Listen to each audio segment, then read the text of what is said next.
Hola a todos y todas, bienvenidos, bienvenidas una vez más a Mateando con Jordán, Mateando con Jordi para los amigos y los más cercanos. ¿Cómo se encuentran hoy? Gracias una vez más por estar ahí. Hoy programa muy actual porque vamos a estar hablando del Papa. En realidad vamos a estar hablando de los papas, del Vaticano, aprovechando que nuestro querido Papa Francisco está enfrentando un problema de salud, está complicado. Para algunos no significa nada, le da igual que esté el Papa, no esté el Papa. Por eso, este día, en este programa, lo que vamos a hablar es un poco de datos de qué es el Vaticano y qué significa ser Papa.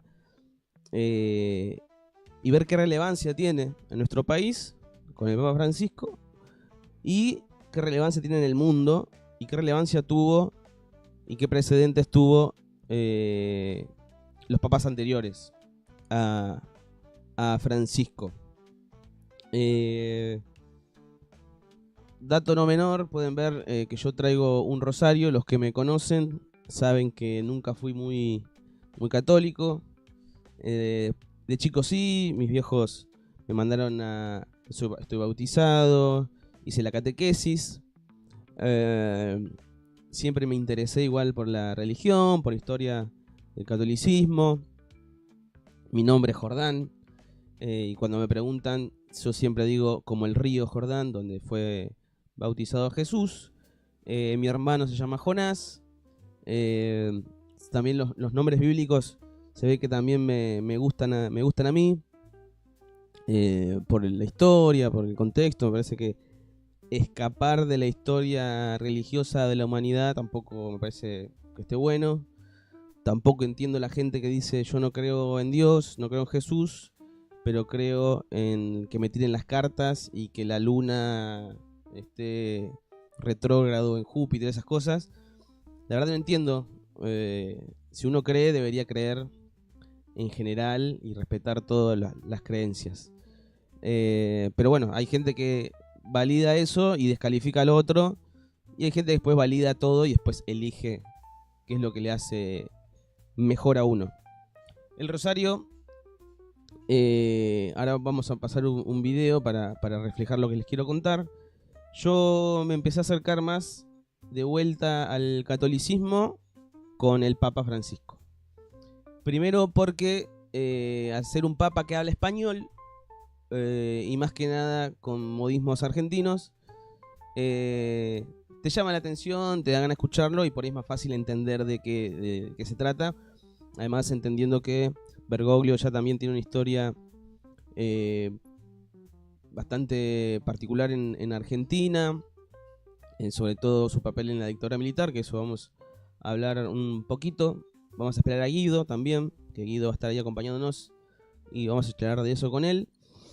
Me empecé a acercar con eso, con el Papa Francisco, y después ver tanta violencia, tanto individualismo. Me acuerdo de una charla que tuve con mi viejo, decirle, mi viejo en los finales en los 80, finales de los 80, él participaba en los jóvenes de la capilla, que la capilla fue construida por vecinos del barrio. En la capilla se juntaban no solamente para hacer actividades en la iglesia, sino para charlar de qué es lo que hacía falta en el barrio y cómo organizarse. Entonces era un lugar importante la capilla, donde los vecinos se juntaban para hablar, además de temas que tenían que ver con la misa, con la capilla, con el Vía Crucis, con todos los temas de la iglesia. También se juntaban para hablar problemas en el barrio, cómo solucionarlos, alguna familia que tenga un problema, alguna persona que necesita algo, realizar alguna jornada de trabajo en una escuela, pintar una escuela, arreglar la capilla, hacer una zanja. Eso pasaba en la capilla en los 80, fines de los 80, acá en Cuartel Quinto por lo menos. Eso fue desapareciendo, y cuando yo hablo con mi viejo me dice lo que pasa es que empezaban a aparecer sociedades de fomento, agrupaciones sociales y políticas, ¿no? Entonces ya la gente empezó a elegir esos lugares para estas cosas. Que me parece súper válido. El tema es que ahora está tan bastardeada y tan llena de mierda la política partidaria, las organizaciones sociales políticas, las agrupaciones. Eso es una realidad. Entonces, también mi cuestionamiento era, bueno, entonces hay que volver a juntarse en la capilla, a hablar con el cura, a ver si el cura, después también eso depende, ¿no? Si el cura es piola, si el cura no es piola. Hay un montón de curas que son unos giles, que no te dejan hacer nada en la capilla. Hay curas muy piolas. Yo me acuerdo que de más chico había empezado a ir a misa porque estaba el cura Farrell, que aparte de dar la misa, lo traía a la realidad, ¿no? Entonces hablaba mucho de la actualidad, de política. Entonces era muy interesante su mensaje. Después el cura Farrell se fue, vino otro cura, nada que ver, entonces dejé de ir. Y el rosario lo empecé a usar porque, los que saben, fui papá hace muy poquito. Rocío, mi pareja, tuvo riesgo de parto prematuro. Entonces yo me asusté mucho, y es donde uno, cuando se asuste, cuando tiene miedo, es donde busca refugio en Jesús, en Dios, en rezar. Y justo mi padrino iba a Rosario a ver al Padre Ignacio, que el Padre Ignacio es muy popular. Supuestamente el cura, si vos vas, le pedís algo, el cura Ignacio dice que lo que cura en realidad es la fe que tienen las personas que van a verlo y le piden cosas. Así que Rocío, que sí, siempre fue de ir a la iglesia, tenía este rosario, se lo di a mi padrino para que lo bendiza el Padre Ignacio, y lo empecé a usar. No lo uso siempre, pero cada tanto lo uso, me hace sentir bien. La verdad que no te digo que me siento protegido y nada, pero me parece un gesto que me gusta. Más que nada, el mensaje de Jesús, el mensaje de amor, de misericordia, de hacer cosas colectivamente. Siempre creí, eso sí, en el Jesús de carne y hueso. Siempre digo, el primer revolucionario de la historia. Pero bueno, eso es como un contexto de parte mía. Entonces, ¿qué es lo que le quiero decir? Porque un amigo me dice, yo no consumo Twitter, pero un amigo me dice, la Malena Pichot hace unos días puso en Twitter, está de moda ser católico, ¿no? Yo no sé si es una cuestión de estar de moda, yo creo que es todo un contexto, es toda una coyuntura que a veces lleva a volver a volver a la capilla, volver a la iglesia, volver a buscar discursos de amor, discursos de respeto, discursos de no odio. Esos discursos se dan en las misas, ¿sí?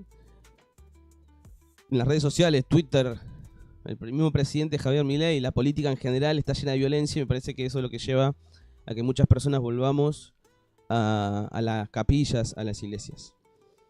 Tengo acá un video, esperemos que, para que es Toby, que habla un poco esto. Pero la religión existe porque existe la condición trágica de la humanidad. Cuando alguien atraviesa una situación de sufrimiento al pedo, me chupa un huevo Nietzsche. ¿Dónde está la respuesta de Nietzsche al sufrimiento humano? ¿Qué sé yo, boludo? Digo, cuando vos tenés un amigo que tiene tu misma edad y tiene cáncer y se muere, esa condición trágica te enfrenta a una dimensión del humano que no sé si está explicado en otro sistema de ideas que no sea la religión. Sí, seguramente la respuesta es no, porque bueno, somos todos producto de la evolución y el universo se lee a sí mismo y se piensa en sí mismo. Sí, seguro, vos te deja tranquilo, eso bárbaro, pero hay gente que eso no lo deja tranquilo. En paralelo a esto vimos una sociedad que cada vez consume más ansiolíticos, Okay. es una sociedad cada vez mentalmente más frágil, producto de la precarización laboral, la pérdida del sentido comunitario, bueno, trillones de cosas que podés señalar como un cambio de paradigma en la forma de socializarnos. Y hay gente que encuentra en los rituales, en el orden, en la trascendencia, en la fe, en la comunidad, un lugar de paz y un lugar de tranquilidad. A mí me pasa cuando voy a misa, boludo. Es en el único lugar que nadie me pide nada. Voy, tengo mi ritual, me confieso, recibo la Eucaristía. Se llama gracia. Es gratis, boludo. No te cobran. cobra la iglesia para entrar, la iglesia católica. Las otras te cobran, el diezmo. Eso es una parte. Después la otra parte es lo que te genera ver a tu prójimo hecho mierda. Y esa parte es muy argentina. Por eso existen 200 millones de agrupaciones que hacen cosas populares. Por eso creemos en la salud pública, que creemos que ningún ser humano sobra. Por eso creemos en la educación pública, porque creemos que todos tenemos el mismo derecho a acceder a una vida digna. Y obviamente que eso es re argentino. Y obviamente que eso también es recontra peronista. Que le duela a quien le duela. Pero la religión existe porque existe la condición. Bueno, ahí está. Bueno, después el comentario que hace es que también es recontra peronista. Eso no lo vamos a discutir hoy. Pero es un poco lo que digo yo, ¿no? De esto. Uno necesita encontrar un refugio. Y me parece que hay una situación donde muchas personas buscan un refugio. Y la iglesia me parece que es un lugar. Pero vamos a hablar un poco, vamos a entrar al detalle de lo que el Vaticano y los papas, ¿no? ¿Qué es el Vaticano para los que...? Porque es importante empezar a ver esto. Sabemos que el papa está complicado, sabemos que nuestro papa puede irse, y creo que hay que pedir que no se vaya, porque me parece que todavía tiene un gran trabajo para hacer dentro del Vaticano y dentro de la Iglesia Católica. ¿Qué es el Vaticano? El Vaticano prácticamente es un estado, ¿sí? Es el estado más pequeño del mundo, que tiene apenas 44 hectáreas y alrededor de 800 habitantes, ¿sí? Es la sede de la Iglesia Católica y donde vive el Papa, ¿sí? Se encuentra en Roma, y su estatus es un estado soberano que fue reconocido a partir de 1929, fue reconocido como un estado. Es un estado, es el estado más pequeño del mundo. ¿Cómo se administra este estado? Y es una monarquía absoluta, donde se elige a un papa como jefe de estado. ¿Qué podemos decir? A lo largo de la historia aparecieron muchos papas. Yo busqué alguna más o menos, un poco de la historia de algunos que me llamó la atención. Había un papa que era el primer papa que le decían el Magno, el Grande, que era León I, que fue el papa entre 440 y el 461. En el año 452, el hecho importante histórico es que enfrentó a Atila el Huno.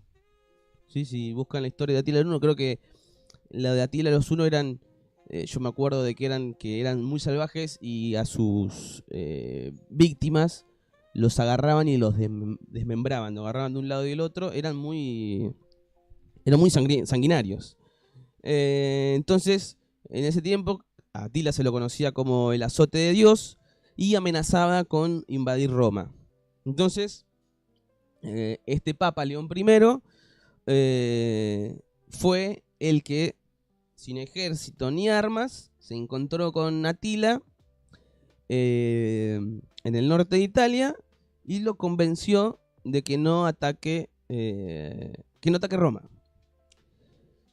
Hay varias razones o varias especulaciones de cómo lo logró: la personalidad carismática del Papa, después los que creen más en la intervención divina se lo atribuyen a eso, y después unos datos más, factores más reales, más materiales, que era la hambruna y las enfermedades que enfrentaba el ejército huno en ese momento, y que el Papa le decía: te estás cagando de hambre, se te están muriendo todos, el contraataque del Imperio Romano de Oriente te vas a terminar de destruir. Entonces como que se dio Atila. Pero la realidad es que un papa sin ejército fue el que convenció a que no ataquen Roma. Habla un poco de ese momento, del poder que tiene un papa, de la influencia que tiene un papa en el mundo, ¿no? Creo que Francisco también la tiene. Después hablaban otro papa que fue de 1198 a 1216, que era Inocencio III. Este papa había promovido, le decían que era uno de los papas más poderosos de la historia, porque había promovido una teoría que llamaba la teoría del Sol y la luna. ¿Sí? ¿Qué decía esto? Que el sol representaba al Papa y que era la representación espiritual que iluminaba y que guiaba, y que la luna representaba a los gobernantes, y que esta representación de la autoridad era temporal, y que viste que la luna se ilumina. Bueno, esa luz que tiene la luna es la luz del sol, ¿no? Es la luz que refleja, o sea, la luna refleja la luz del sol. Entonces, como esta teoría de que el Papa es el sol y los gobernantes la luna, que lo más importante es el Papa, y que los gobernantes eran temporarios y que su poder se basaba en el poder que le cedía el Papa. O sea, el Papa en ese momento tenía mucha influencia sobre los reyes, sobre los emperadores, y bueno, que su poder derivaba del poder espiritual. Ese Papa intervino mucho en política, en Francia, en Inglaterra, ¿sí? Y lo importante que lo que hizo el Cuarto Concilio de Letrán, donde estableció reformas claves, como la obligación de la confesión anual, o sea, una vez por año vos tenías que confesar. Bueno, eso fue lo que este Papa importante. Lo tenemos a Guido. Guido, ¿querés pasar? Cambiamos los lugares. Te hago lugar y pasás. ¿Sí? Sabés que a mí también me gusta y ahora que empecé a buscar un poco más, es muy interesante el tema del poder, ¿no? La influencia que tuviesen. ¿Qué pasó? Ah, acá. Esto, sí, entendí. La influencia que tiene y el poder que tienen los papas. Sí, estaba escuchando que decía, estabas haciendo historia para mostrar un poco la enorme influencia que tiene Francisco y cuál es su trascendencia como papa. Claro, porque para entender eso primero, uno tiene que entender la historia, porque no es que el Papa Francisco es el Papa más copado porque es argentino, porque tenemos eso, ¿no? Dice, el primer Papa latinoamericano y argentino, y uno se infla el pecho ya porque somos así nosotros. Y bueno, ya tenemos a Maradona, tenemos a Messi, ahora tenemos el Papa, que era lo que se decía en ese momento. Pero va más allá de eso, va con una cuestión histórica de que los papas realmente tienen poder e influyen en el mundo. Así que hubo dos papas que yo estaba nombrando, que uno fue León I, que estaba contando la historia de que fue el que frenó a los unos con H. A los uno con H, que no es dato menor frenar a los uno. Que se le atribuye varias teorías, pero fue el Papa, no fue ni un ejército, fue un Papa. Sí, porque en esa época los papas todavía no tenían ejército, estado propio, claro. Eran débiles en el aspecto militar y en el aspecto político todavía no tenían tanta trascendencia, pero ya comenzaban a influir en estas cuestiones. No, sí, el Papa habrá rezado 25.000 rosarios antes de ir a ver a Atila, porque si a Atila se retobaba, olvídate, no tenía nada para hacer el Papa. Sí. Y bueno, pasamos a otro Papa. Para, te voy a comentar algo histórico ya que estamos. En esa época todavía el Papa no era el Papa. El Papa, como vos dijiste, es el líder principal, mayor, superior de un Estado. Sí.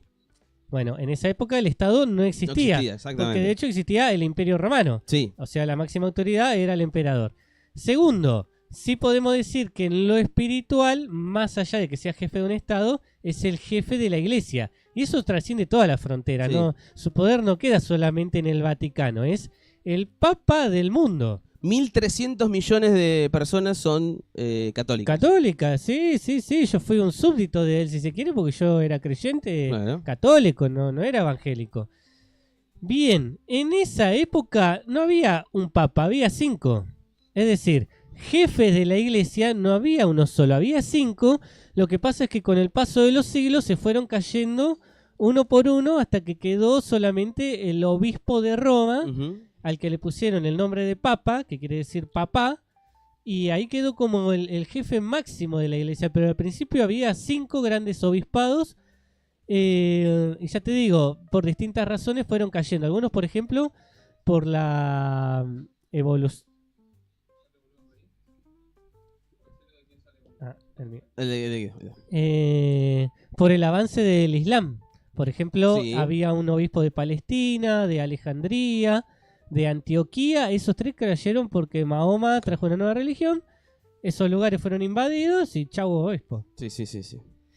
Después pasamos al Papa Inocencio III, que lo que estoy contando es que promovía la teoría de la teoría del Sol y la Luna, como que el Papa es el Sol y los gobernantes son la Luna, entonces que el Sol ilumina y guía, y los gobernantes, que representan la autoridad temporal, son los que reflejan la luz del Sol, o sea... ¿Qué es lo temporal? Claro, temporales, o sea, no tenían el poder divino, sino que eran elegidos o eran en ese momento tenían la autoridad en ese momento, nada más. Y el Papa no, siempre los papas tenían la autoridad espiritual y era la autoridad máxima, digamos. Claro, básicamente lo siguiente, que si tenemos que hacer un asfalto, el poder corresponde al poder temporal de los reyes. Exacto. Si tenemos que hablar de fe, de religión, de salvación del alma, el espacio ese corresponde al poder espiritual, y un gobernante no te puede decir, no, mira, esto no lo podés hacer porque es pecado. Eso lo decide la iglesia. Y esto, lo que yo digo, esta parte se me viene a la cabeza ahora, de la teoría del Sol y la Luna, ¿no? De la representación de la autoridad espiritual, el Sol y la Luna de los gobernantes.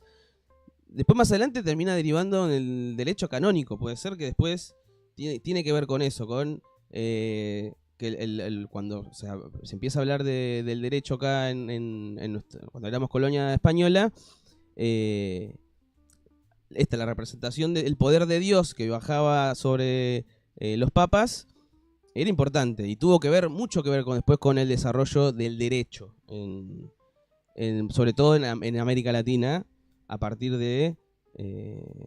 nuestro derecho deriva del derecho español, digamos. Sí, bueno, tuvo mucha influencia Santo Tomás, que decía que el poder viene de Dios, Uh-huh. de Dios la soberanía recae en el pueblo, y el pueblo, bueno, renuncia a esa soberanía en favor de los papas. Pero bueno, fue una de las teorías, hubo varias, Uh-huh. pero sí influyó mucho en los acontecimientos de 1810.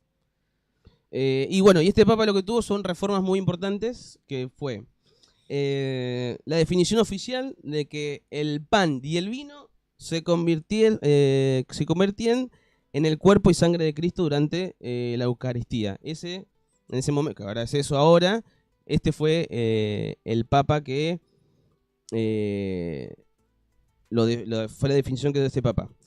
La obligación, le dijimos recién, la obligación de la confesión anual, de que por lo menos una vez al año tenías que confesarte. Prohibió la prohibición de simonia, que es la venta de cargos eclesiásticos. Simonía. Sí. Y esto que hablamos recién, que decías que se empezó a perder poder, empezó a organizar las cruzadas. Que las cruzadas era justamente para recuperar Tierra Santa, las tierras. Claro, estaban en manos de esta nueva religión que eran Uh-huh. los mahometanos. Y bueno, también la persecución de los herejes, también fue muy importante eso. Entonces, ahí como que este papa era como un papa que empezó a hacer uso de su poder, porque todas estas medidas lo que hace es generar poder, avanzar sobre el poder para poder... También te contextualizo mínimamente. Dale. Justamente ese siglo, que es el siglo XI, es el gran momento de los papas, que van a tener el predominio político, van a ser los políticos más importantes, por lo menos del mundo europeo, latino, hasta el siglo XV, en el que empiezan a aparecer algunos reyes que logran opacarlos. O sea que son 5 siglos de dominio del Papa, en donde ellos dirimían las disputas, excomulgaban emperadores, hacían lo que querían. ¿Por qué? Bueno, porque en Europa hubo varias oleadas de invasiones, y entre cada oleada lo que decaía mucho era el poder de la aristocracia, de los reyes, que no podían defender a sus súbditos, y la única organización que se mostraba que seguía en pie era justamente el de la iglesia. Hubo conflictos justamente entre el poder temporal y el espiritual, y en esa pulseada salieron victoriosos los papas. Sí, ¿no? sí. Y después, porque hay mucho más, seguramente sí, vos Guido por eso sabes más, pero yo quiero ya pasar directamente, para después llegar a Francisco, a Juan Pablo II. Que yo me acuerdo de Juan Pablo II, tengo imágenes en mi cabeza de Juan Pablo II porque era el papa que estaba cuando yo era chico. Yo nací en el 92 y hasta el 2005 estuvo Juan Pablo II. Y datos importantes es que fue el primer papa no italiano en 455 años. Durante 455 años después volvió un papa que no era italiano, que era polaco, Juan Pablo II. Sí. Y fue un papa, decían que fue el papa viajero, porque viajó, dice que visitó 129 países y conectó con millones de personas. Tenía mucho carisma, conectaba mucho con la gente. Sí, hiper popular. Hiper popular. Y también esto, que vos también lo nombrabas, fue el primer papa en visitar una sinagoga en Roma en 1986 y una mezquita en Damasco en el 2001. O sea, esto de empezar como a unir o a encontrar cosas en común entre distintas religiones, eso me parece muy válido y muy importante, me parece que... Sí, porque termina con siglos y siglos de intolerancia religiosa. Ya no existían las cruzadas hace siglos, pero no quiere decir que hubiera comunicación entre las religiones. No había tolerancia. Cada religión se consideraba verdadera y ahora empezaron a decir, bueno, en realidad creemos en un mismo Dios, tenemos distintas maneras de expresarlo, distintas costumbres, pero es un mismo Dios. Incluso con los evangélicos, que siempre hubo guerras terribles con miles y miles de muertos, y ahora empezaron a decir, encontrémonos, charlemos, veamos qué diferencias tenemos. Después igual siguen como siempre, es decir, cada uno cree en su religión, pero que haya diálogo es fundamental, es buenísimo. Y organizó también el encuentro de Asís, también en 1986, que fue donde líderes de distintas religiones se juntaron para rezar por la paz. Eso también me parece bastante importante. Canonizó figuras, fue un papa que canonizó un montón de santos. Por ejemplo, fue el que canonizó a María Teresa de Calcuta. Así que fue un papa muy popular. Creo que es uno de los que si uno busca es más o menos... Es popular, pero... Perdón que lo pinche un poquito. Pinchalo porque queremos... Ahora justamente viene el lado oscuro. Bueno. Así que pinchalo para entrar. Que cuando fue designado, lo fue con el propósito de terminar con un movimiento que había empezado con el Concilio Vaticano II de la Iglesia aproximándose a los sectores populares, exigiendo medidas políticas a favor del pueblo, y Juan Pablo II fue el encargado de terminar con ese gran movimiento que se había producido en la Iglesia, que por ejemplo acá en América Latina o en Argentina tuvo su manifestación más importante en los sacerdotes, en los padres para el tercer mundo, con figuras relevantes como el padre Mujica. Y bueno, un movimiento muy importante también en Brasil, en Colombia, y bueno, el Juan Pablo II tuvo la misión de terminar eso y, digamos, derechizar la iglesia. Pero una especie de Menem, porque, digamos, era de derecha, pero era popular, la gente lo quería, lo idolatraba. Había estampita de Juan Pablo II. Es verdad, yo era chico, no era consciente. Yo decía, yo de grande quiero ser como el Papa. Pero bueno, no solamente, o sea, el lado oscuro del Vaticano y de los papas siempre estuvo. Por ejemplo, acá yo tengo acá nombrado un papa corrupto que era Alejandro VI. ¿no? El Borgia. Rodrigo Borgia, conocido por su nepotismo. Que creo que eso hasta el día en la política actual hace años que existe, esto de elegir a todos tus parientes, ¿no? Es eso, ¿no? El nepotismo de elegir a tus parientes para... Pero bueno, eso un poquito está mal, siempre decimos que está mal, pero él no solo los elegía, sino que se acostaba con los parientes, con la hija. Corre el rumor de que se acostaba, no en un clásico abuso infantil que conocemos y escuchamos día a día de esos casos, sino con la hija ya siendo grande, adulta. No se sabe qué tan cierto es esto, pero se dice que se acostaba con su hija Lucrecia con su hermano César, y así, aparte mandaba a matar a otros cardenales. Era complicado. Era terrible. Bueno, después escándalos que ya Guido justo nombró uno, que fue los escándalos de abusos sexuales y el encubrimiento por parte de la jerarquía eclesiástica. Alejandro tenía amantes en el Vaticano, lo que hoy es el Vaticano, en la Basílica de San Pedro. Estaba ahí y de noche se metía, tenía como amantes oficiales, amantes no oficiales, y tenía, bueno, estamos diciendo que se acostaba con la hija, supongamos. O sea, ¿cómo un papa puede tener hijos? Claro. O sea, no sabemos que Francisco tenga hijos.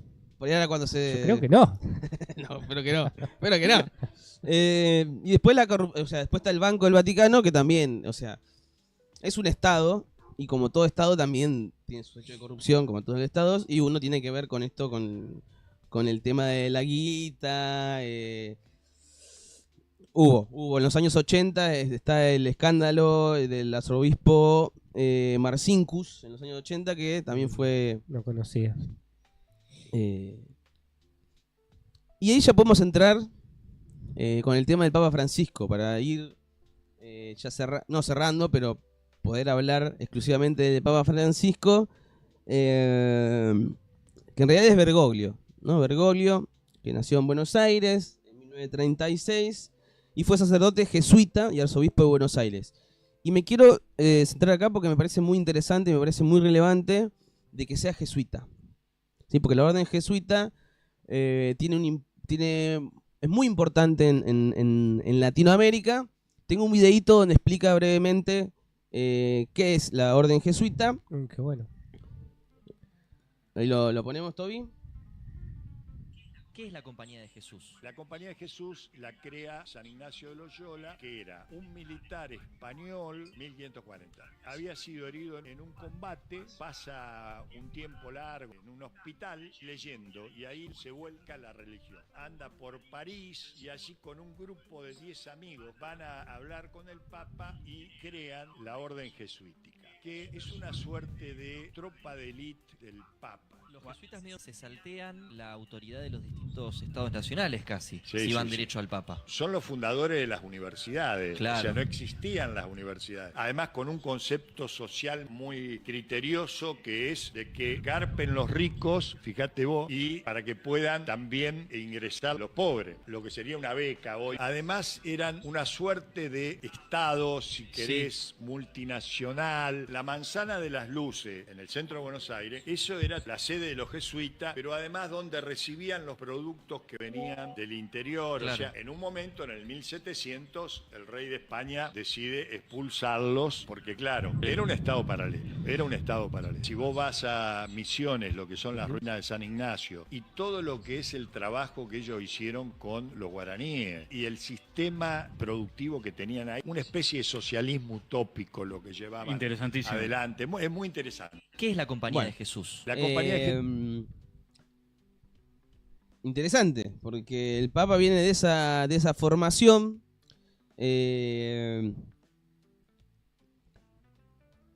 Tengo algunos datos de qué hacían los jesuitas. Por ejemplo, la evangelización y la fundación de misiones en el siglo XVII. Hubo famosas en territorios que ahora pertenecen a Paraguay, Argentina, Brasil, Bolivia, Uruguay, que eran comunidades autosuficientes. O sea, por eso también después los expulsaron, porque eran, la verdad que lograron mucho poder, eran como un estado paralelo, donde los pueblos originarios, los indígenas, guaraníes, vivían y trabajaban bajo la protección de los jesuitas. Tengo muchas ganas de ir a Misiones, a las ruinas de San Ignacio. Vamos.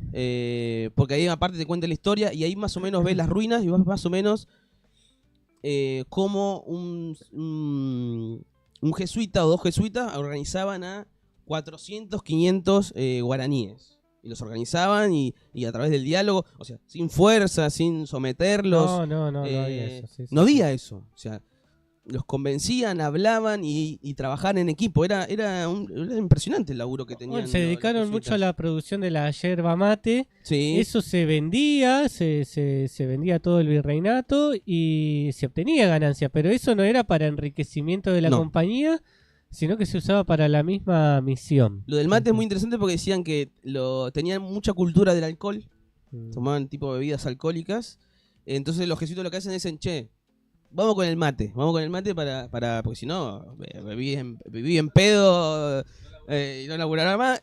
Y ahí es donde se introdujo el mate. O sea, podríamos decir que ahora no estamos alcoholizados y estamos tomando mate gracias a la influencia de los jesuitas. Si no, ahora estaríamos escabeando con Jordán, sería. No, qué bueno, qué bueno.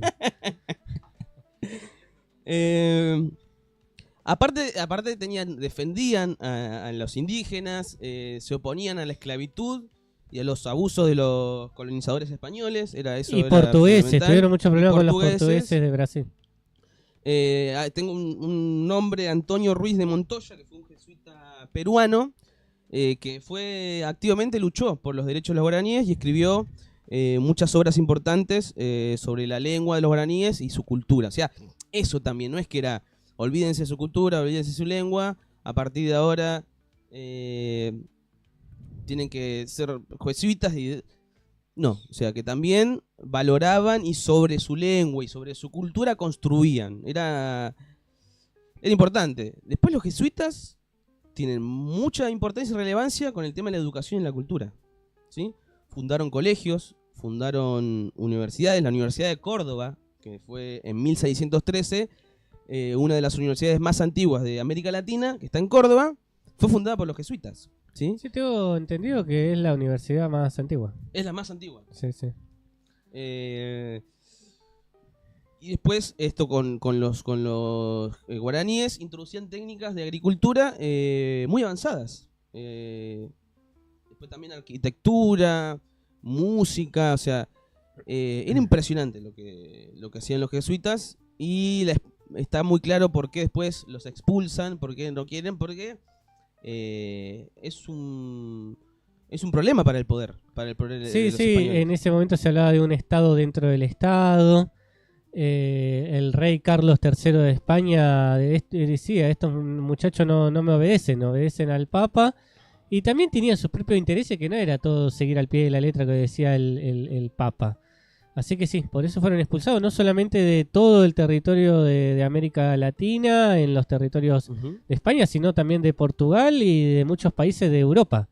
Los jesuitas son muy famosos lo que hicieron acá en México, pero llegaron a China, a Japón, en momentos donde en eso Rusia, era jodidísimo. En Rusia también. Después, en el siglo XIX volvieron y se enfocaron en la educación, la promoción social, fondo para nuevos colegios, universidades. Está el colegio, la Universidad Centroamericana, que es la UCA, en El Salvador. Defensa de los derechos humanos. Ahí aparece Bergoglio, entre la década del 70 y el 80. El entonces provincial de los jesuitas era Jorge Bergoglio, que después se convierte en el Papa. Así que me parece que es bastante interesante entender de que el Papa Francisco Bergoglio viene de esa formación, de esa cultura. A mí, no sé si creo que todos los papas no, pero Francisco habla un montón de idiomas, estudió teología, filosofía, un tipo muy culto. Sí, los jesuitas de por sí no se puede ser jesuita sin ser culto. Exacto. Saben de historia, de filosofía, de teología muchísimo, todos. Tengo para recomendar, porque esto los va a quedar muy corto el tiempo, pero hay un documental que se llama Amén, el Papa Responde, que es un documental de Disney, donde unos jóvenes le hacen preguntas al Papa y contesta. Ahora vamos a pasar algunos fragmentos. Y después está del 2023 una entrevista que le hace Fontevecchia a Francisco. Perdón, porque tengo la manía de golpear las cosas. La entrevista que le hace Fontevecchia al Papa Francisco, también son 2 horas de entrevista donde tocan un montón de temas. Y me parece que si no te interesa el Papa y te da igual de que se esté muriendo, que elijan un Papa, no elijan un Papa, si te pica un poquito, te recomiendo que mires esa entrevista de Fontevecchia al Papa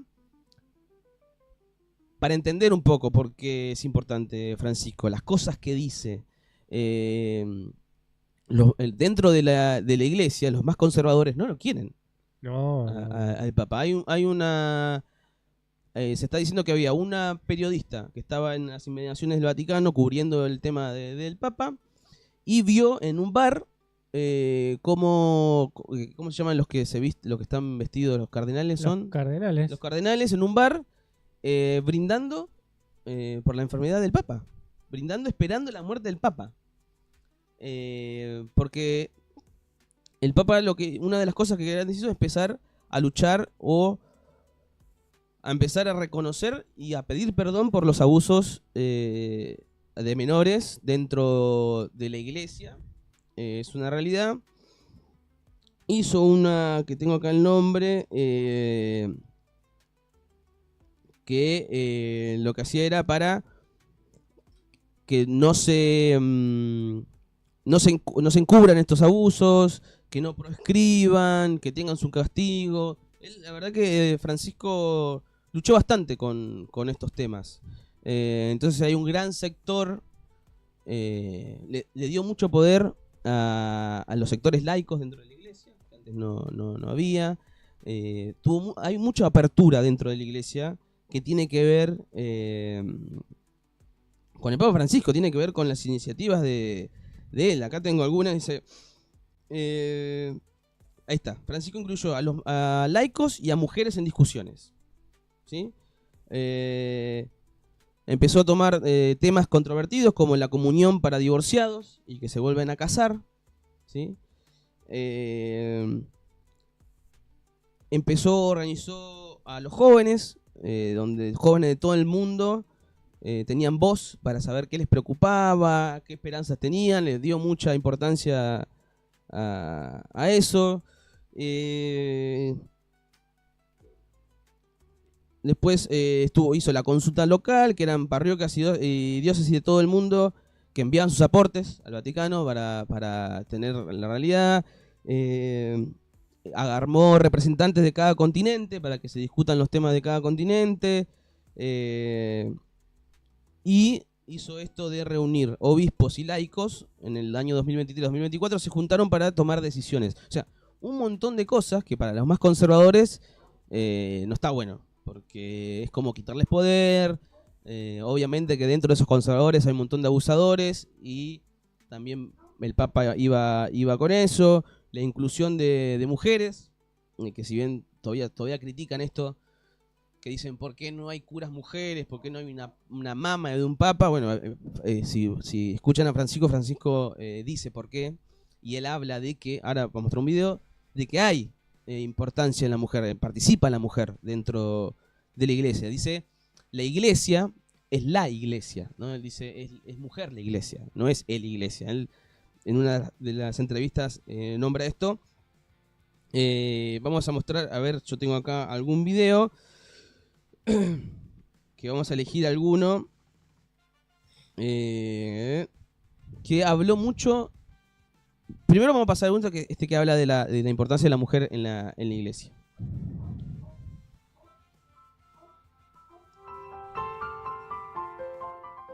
Cuando no hay testimonio, la iglesia se oxida.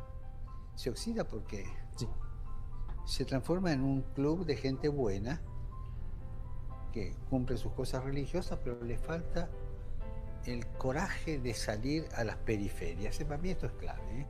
Cuando vos mirás la realidad desde el centro, como sin quererlo vas armando vallas protectoras, ¿no?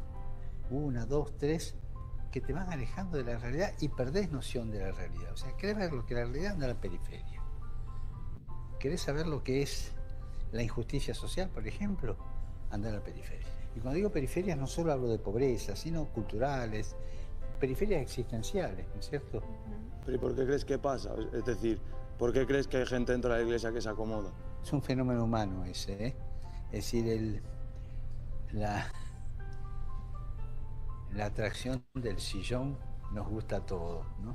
Entonces, cuando un cura se olvida que es pastor de un pueblo y se transforma en un clérigo de Estado, pero quiero subrayarte... Bueno, ahí el Papa habla de esto de que la iglesia tiene que estar en las periferias, no solamente en la periferia territorial, sino en las periferias también de pensamiento, culturales.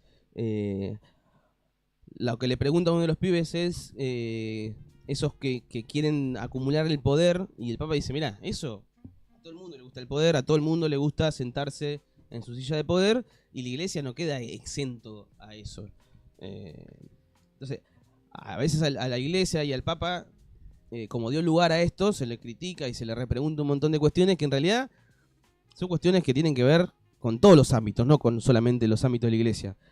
El abuso de menores, obviamente que es un escándalo en la iglesia, porque se supone que la iglesia es un lugar donde tiene que proteger y contener, pero la cultura del abuso está en todos lados, ¿sí?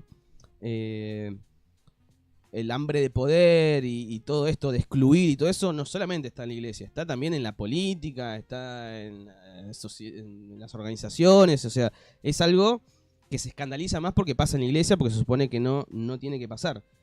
Después hay uno acá, que tengo acá, que yo lo escucho muy despacito, ese es el tema, que yo lo pongo acá y lo escucho muy despacito, pero habla del aborto, ¿sí? A ver, vamos a poner acá, que también fue uno de los temas muy importantes de Francisco, de empezar a hablar el tema del aborto.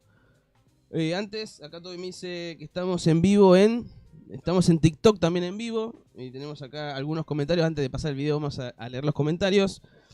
Dice, la orden jesuita es como dice ese hombre, pero dice de una forma que no me parece adecuado. Se refiere a vos. No sé a quién se refiere.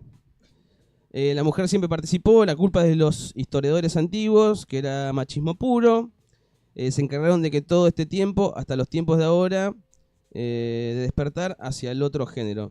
Claro, dice que acá Adolfo Repetti dice que la mujer siempre participó. El tema es que a lo largo de la historia se trataba de no hablar. Entonces como que es lo que dice él, ¿no? Como que la mujer siempre participó y que fue culpa de los historiadores que no daban ese protagonismo en la historia. Voy a poner acá un videito que habla del abuso, que me parece importante. Del abuso, no, del aborto. Del aborto, que me parece importante, que habla del acompañamiento, ¿no? Francisco dice, yo hablo con los curas y que cuando reciben a una persona que abortó, que no le hagan preguntas y que no juzguen, sino que escuchen y acompañen, y sobre todo acompañen. Ahí vas.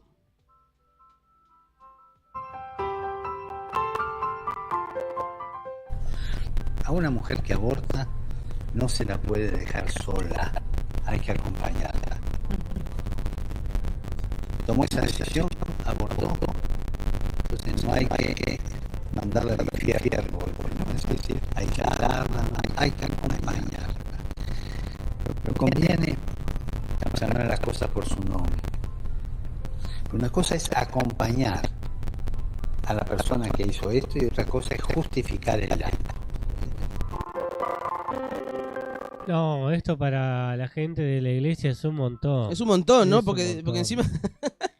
No, porque yo pienso en lo que son pañuelos celestes, como que tienen que ir a la cárcel las mujeres que abortan. Y acá el Papa dice... ¿Para qué abren las piernas? No me imagino los conservadores de la iglesia, ¿no? Es un montón. Entonces, obviamente que en el discurso el Papa no va a decir estoy a favor del aborto, estoy a favor de esto... No lo va a decir nunca y no lo tiene que decir yo tampoco. Yo creo que no lo cree tampoco, pero si no actúa sobre una realidad ya dada. Pero nunca, no creo que tampoco lo piense, que esté a favor de la legalización. Y después también fue muy polémico para algunos sectores, para nosotros la verdad que es un logro, de que empiece a incluir y hablar sobre la comunidad LGBT. Eso es muy importante. Me parece que le dio mucha importancia. Y acá hay un fragmento que dice, el título es Toda persona es hijo de Dios. Lo ponemos acá. No todos jugamos para el mismo equipo. Así se llama. Toda persona es hijo de Dios, toda persona. Dios no rechaza a nadie, Dios es Padre. Y yo no tengo derecho a echar a nadie de la iglesia. Más aún, deber es recibir siempre. La iglesia no puede cerrarle la puerta a nadie. A nadie.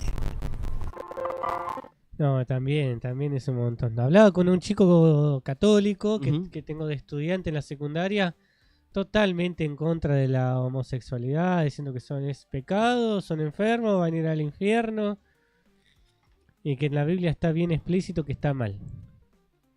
Bueno, Francisco habla de eso. Una de las preguntas que le hacen es que hay un montón de curas que se agarran de la Biblia, que hacen esto, de que la Biblia dice que hay que excluir a los homosexuales. Y que el muchacho en cuestión me mostró 5 pasajes distintos. Yo algunos ya los conocía, pero no todos. Hasta que el último que me mostró, no, sí, ya era re explícito. Decía que está mal y que se van a ir al infierno. ¿Ah, sí? Sí.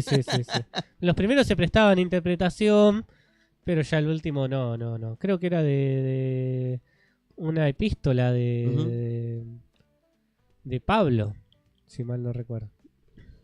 Pero bueno, por eso es importante. No sé, factura, vamos a comer. Buenísimo. Acá estaba el de la mujer que no lo había puesto, que dice el ministerio y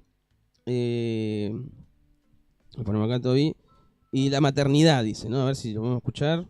¿Cómo es eso? En la iglesia están 2 líneas constituyentes, como 2 principios. Entonces, en el ministerio están los hombres. En la maternalidad, mucho más importante todavía, están las mujeres.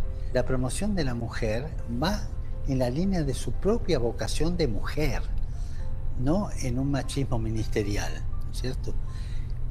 Porque si no, disminuiríamos a la mujer. La mujer tiene su función en la iglesia porque la iglesia es mujer, no es el iglesia. Es la iglesia. La iglesia es esposa, es la esposa de Cristo, no es el esposo es Cristo. Y esa es nuestra fe. Creo que a la mujer hay que promoverla. Bueno, acá yo entiendo lo que dice. Igual es una parte que se puede discutir mucho porque él habla del rol, el rol del hombre y del rol de la mujer dentro de la iglesia. Él separa esas dos cosas, no es como un todo, es como hay cosas que tienen que ver con los hombres y cosas que tienen que ver con las mujeres y cada uno tiene su rol. Es muy discutible porque es lo que se dice ahora, ¿no? Como que todos tienen que hacer todo, que la igualdad, o sea, la ideología de género acá, obviamente, si discutimos la ideología de género, se puede debatir mucho esta parte que dice el Papa. Pero él es mentira esto de que la mujer está totalmente excluida de la iglesia. Y que tiene que estar siempre subordinada. Dice que promover, tienen que darle las oportunidades, los espacios para que puedan ocuparlos. Y después, por último, vamos a poner el video. ¿Qué pasó? Ah, porque se me habrá cobrado el copyright del coso.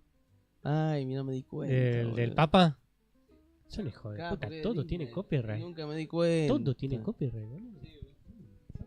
Igual estamos en TikTok, hay gente de TikTok. Ah, bueno, gente de TikTok. Bueno, quedamos ahí mientras Toby trata de... Bueno, no sé si se puede volver. Bueno, hagámonos baile de TikTok, algo más adecuado a la red social. Igual después sale en la perdón. En la edición después sale igual esto, ¿no? Creo que sale. Bueno. Porque después lo último, Guido, era que hablaba sobre el sexo, el Papa. Sí. Como que promovía el sexo, como que no es que el sexo es malo. ¿De lunes a domingo dice o...? Todos los días. Entonces una parte dice, a veces vienen a confesarse y dice, hice algo malo. Y ese algo malo dice, tiene que ver con el sexo. Y dice, no es así. Entonces, el padre Piolini de Capusotto. Así que bueno, no me olvidé, yo me reolvidé de que estaba el copyright de Disney. Yo lo pensé, pero dije no, porque ¿quién va a poner con copyright y eso? Claro, con todo tienen que lucrar. Con todo lucran, che, con el Papa también. Puta madre. Así que bueno, los que están ahí en TikTok, que todavía están ahí, en YouTube, bueno, se van a quedar con las ganas del final. Comenten un challenge que quieren que hagamos. Un challenge papal.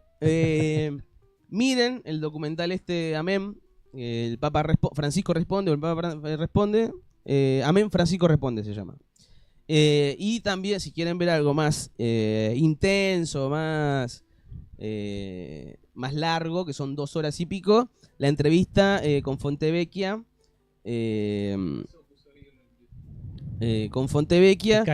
que habla, por ejemplo, ahí digo algunas cosas, habla sobre metafísica, sobre la homosexualidad, su relación con el peronismo, el papel de los jesuitas. ¿Es pecado el peronismo? No creo que lo diga. No. Habla de la pandemia, habla del capitalismo y el liberalismo, habla de la industria de las armas y la guerra, habla de las iglesias evangélicas, habla de la actualidad de Argentina, esto es 2023, así que es bastante actual. Habla de la pobreza, del Vaticano en las villas, muchas cosas. Está bastante completo la entrevista con Fontevecchia, dura 2 horitas largas, pero es muy interesante, sobre todo en este contexto. Tiene un posicionamiento político que lo hace él abierto, de manera explícita o implícita, y que ha sido muy criticada porque se sostiene, bueno, no, el Papa no se tiene que meter. La cuestión que hoy lo dijimos, desde siempre los papas se han involucrado en política y han tomado partido. No es que el Papa León primero dijo, no, bueno, que venga Atila y qué me importa, que se maten, yo no me voy a involucrar. Te tenés que meter en el barro, de un lado o del otro, pero te tenés que meter, ¿no? Hay esa neutralidad, y menos para alguien con tanto poder. Y yo no quiero ser no quiero ser pájaro de mal agüero, pero la realidad es que el Papa está enfermo. El Papa puede decir, como no puede, porque hasta ahora está estable y puede seguir con sus funciones como Papa, o puede abdicar como Benedicto XVI. Claro, como Benedicto XVI. Ojalá que no pase ninguna de las dos cosas. Yo quiero que... Me hubiese gustado que venga a Argentina en este contexto. Que él había dicho que tenía ganas de venir. No vino. Se había dicho que si venía no iba a venir a Buenos Aires, que iba a venir a una provincia, porque la verdad que iba a generar bastante... No, una convocatoria inmensa y como que políticamente se complica. Pero me copaba la idea de que venga una de las provincias. Porque además también me parece que Argentina tiene que... es el momento de empezar a ver a las provincias también, no ser tan de solamente Buenos Aires, que Buenos Aires representa todo el país, sino como empezar a ver las provincias, que también están surgiendo nuevos actores políticos. Yo tengo 2 que estoy siguiendo mucho. Pablo Riveros en Córdoba, Villa Ciudad Parque, que lo conozco. Lo conocí en una feria de Villa General Belgrano vendiendo sus artesanías. Y llegó a ser jefe comunal de Villa Ciudad Parque, y ahora está con un movimiento Córdoba Verde, se llama, un movimiento muy interesante. Es alguien que estoy siguiendo mucho, que son personas que para mí tienen que tener protagonismo a nivel nacional. Y Pablo Monteverde en Rosario, que también tiene mucho protagonismo en Rosario, y ahora a nivel nacional se está hablando mucho. Son 2 personas que me interesan mucho, como de acá a un par de años tengan relevancia a nivel nacional. Son de Córdoba y de Rosario. Basta de que sacan de Buenos Aires, me parece que ese es un gran problema. Entonces me hubiese gustado que el Papa ojalá se mejore y venga a visitar alguna. Estaría bueno que vaya a Rosario, estaría muy bueno que vaya a Rosario. Es picante Rosario en este momento, pero creo que estaría con un chaleco antibala podría venir. Estaría bueno. Y si quieren mirar, hay candidatos. Están los candidatos. Hay un candidato para Papa que es un candidato, que es un candidato, un cardenal, Robert Sara, de 79 años, de Guinea, África. Para que esté un par de añitos nomás. Un par de añitos, sí. Francisco tiene 88, de 79, pero es un candidato y es un papa negro. Sería un papa negro, sería el primer papa negro. Dice que sería también una revolución, un tema... Y también viene de orígenes pobres, como Francisco, o sea, tiene... Así que... Hagamos una predicción. No me lo permito. Yo tengo una anécdota con el Papa, con el momento de la elección. A ver. Estaba trabajando y se me acerca el que era mi jefe, me dice, ya eligieron al nuevo Papa. Le digo, qué bueno, ¿y quién es? Adivina. Le digo, no puedo adivinar, es imposible. No, sí, adivina, tira un nombre. Le digo, no, porque los papas son elegidos entre los cardenales y conozco un solo cardenal en el mundo, y son 250. Claro, sí. Así que no voy a adivinar. No, ¿y qué cardenales se conoce? No, le digo, conozco a Bergoglio nada más. Bueno. ¿Qué? Le digo, no, en ese momento estaba en la huella, fue como, me mató. Me mató, aparte yo hasta el último momento no dije Bergoglio como la posibilidad de que era papa. No, porque además no era uno de los candidatos. O sea, este que yo estoy nombrando ahora es uno de los candidatos, pero Bergoglio no estaba dentro de los candidatos. No estaba en la media, fue de así que puede pasar lo mismo también. Era impensable. Fue, aparte, no es menor este primer papa latinoamericano y argentino, también su posicionamiento político era todo imposible. No, a mí me gustaría que el que venga después sea uno que siga la misma línea de Francisco. Y que no sea, porque hay conservadores debe haber, candidatos súper conservadores debe haber, y si llega a ser uno de esos me parece que sería un retroceso muy grande, más en el contexto mundial donde la derecha está avanzando un montón, del individualismo, el catolicismo la verdad que en Europa ya perdió totalmente su poder, me parece que sería como un retroceso, sería como perder, si queda un poquito de esperanza, algunos que creen un poco en la religión y se abrazan a eso, que el Papa sea súper conservador me parece que sería devastador. No, la Iglesia va a seguir perdiendo adeptos, va a seguir perdiendo poder. Uno cree que la Iglesia siempre fue lo mismo y que tiene que seguir así, y no, trajo un montón de modificaciones. Mi papá se sabía la misa en latín, porque antes la misa en todas las partes del mundo se hacía en latín. Es decir, vos vivías acá en Argentina y la misa era en latín. Y entonces hubo un momento que dijeron, no, hagámosla en el idioma nativo de cada lugar. Entonces, así como se hizo en su momento esa modificación, se pueden hacer más modificaciones. Sí. Así que bueno, hasta acá el programa de hoy. La verdad que es súper interesante. Nos pasamos un par de minutitos. Quédense igual ahí que en 2 minutos nos acomodamos, nos cambiamos de lugar y viene el subsuelo vamos a hablar de... Vamos a hablar de la película Matilda. Hoy arrancan las clases en el territorio nacional, así que nos viene al pelo. Así que yo ahí voy a participar porque tengo mis tronchatoros de la historia de mi paso por el colegio. Muchas gracias por acompañarnos, la verdad súper interesante. Gracias Guido por venir, te mandé mensajitos y dije, che Guido, vení un poco más temprano porque necesito tu ayuda al respecto. Sabía que ibas a tirar un montón de datos. Así que muchas gracias Guido, gracias a todos los que estuvieron ahí conectados, seguramente mañana se sube el programa para que lo vean, así que muchas gracias, mate en mano y nos vemos dentro la semana que viene o dentro de 15 días, todavía no sabemos. Chau.